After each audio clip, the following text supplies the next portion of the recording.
Hi there, my name is Nicole Ravelli, and my theory application and critique paper was over the strengths perspective theory, and then I applied the strengths perspective approach to parents who are caring for children that have a disability. So, to start off with, the strengths perspective theory is used for social workers to help an individual or community overcome a hardship. There is supporting evidence on how the strengths perspective theory has worked in an educational setting with a child who has a disability, and evidence of how the strengths perspective theory can help parents relieve daily stressors who have a child with a disability. So, the strengths perspective theory is used to help an individual identify the factors that support the resilience of people and groups, and to build on personal and social attributes to promote growth and change. This theory has been proven to work in settings that include clients with severe mental illnesses, elderly adults, youths in trouble, clients who suffer from addiction, community, and children in a school setting. Clients will be focusing more on their strengths with this theory instead of their weaknesses.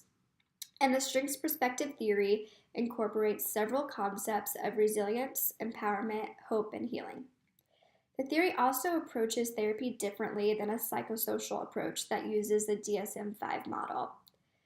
This theory looks at individuals, families, and communities in a different perspective that focuses on one's talents, values, and hopes, which may come to surface by one's oppression and trauma. So, some terms that are essential with the strengths perspective theory include empowerment, resilience, membership, community, health and wellness, beliefs and emotions, and strengths. So, the first study that I looked into was about how the strengths perspective theory can be applied in the school setting with social workers that were working on the social development studies. So, the SDS provides social workers with information about medical, social, academic, cultural, and behavioral issues that may affect a child's learning in the school atmosphere. So, the SDS is used to help determine if a child has a disability and would allow the child to be eligible for special education. Social workers can use the strengths perspective theory to focus on the child's talents, connections, environmental resiliences, and skills to solve problems associated with a child's disability. Using the strengths perspective theory in a school setting, the language that social workers use avoid the pathological labels and focus more on the hopeful, positive, and appreciative ideas. So, an example of a standard self esteem question that a social worker may ask a student during an interview would be, what accomplishments in your life have given you pride? So, when applying the strengths perspective theory to the SDS, social workers observe the child in their educational settings. The example that was used in the study talked about how social workers may observe a student in an art class, and the social worker would take note of what the student does an excellent job doing. So, an example might be the student does an excellent job retrieving art supplies independently without help and shares appropriately with their peers. It, however, does not focus on the negative aspect of what the social worker may observe and about the student not being able to follow directions or the child showing frustration while working on their art project. While using the strengths theory, social workers not only speak with the child that may have the potential disability, but they also interview the child's parents and the teachers. And while interviewing the parents and teachers, social workers will be asking questions that focus on the child's strengths. So, an example that a social worker may ask to a parent would be, what does your son or daughter do to make you proud? Being able to use the strengths perspective can help solve problems within a classroom.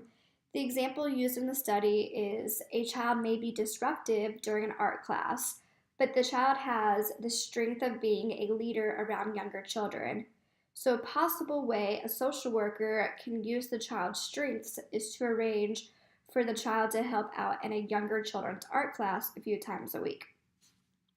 The second study that I looked into focuses more on the parent side of caring for a child with a disability. The study discusses the imperativeness for parents to think positively about the experience of raising a child with a disability compared to having the negative idea about the experience. Some of the first studies that were conducted really focused in on the practical difficulties of raising a child with a disability and that the child can become a burden to the parent. So the study conducted looked at the positive outcomes using the strengths perspective theory for the parents who have a child with a disability. And the results that many parents found were gratification that came with caregiving for their child, and they felt a sense of satisfaction from fulfilling their parental duty. The parents felt more aware of their inner strengths and became more self confident.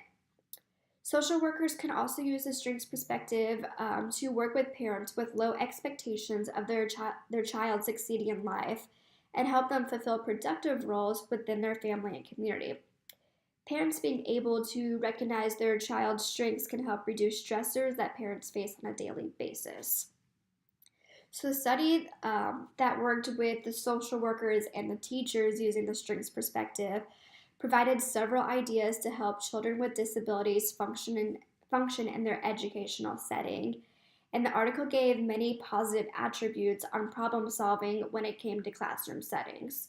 The article explained why it is imperative for teachers and social workers to find student strengths to be able to redirect the classroom misbehaviors in a positive problem solving manner. Being able to use problem solving methods that contribute from a child's strengths help the child become more independent in the classroom and more involved in group and community settings. The second article proved that parents who focused more on the positive strengths that their child had helped their children better succeed in life and help them fulfill roles in their family and in their community. It also showed how parents who viewed their children's strengths instead of thinking about their burdens reduced overall stress in their parents' lives and felt more self confident.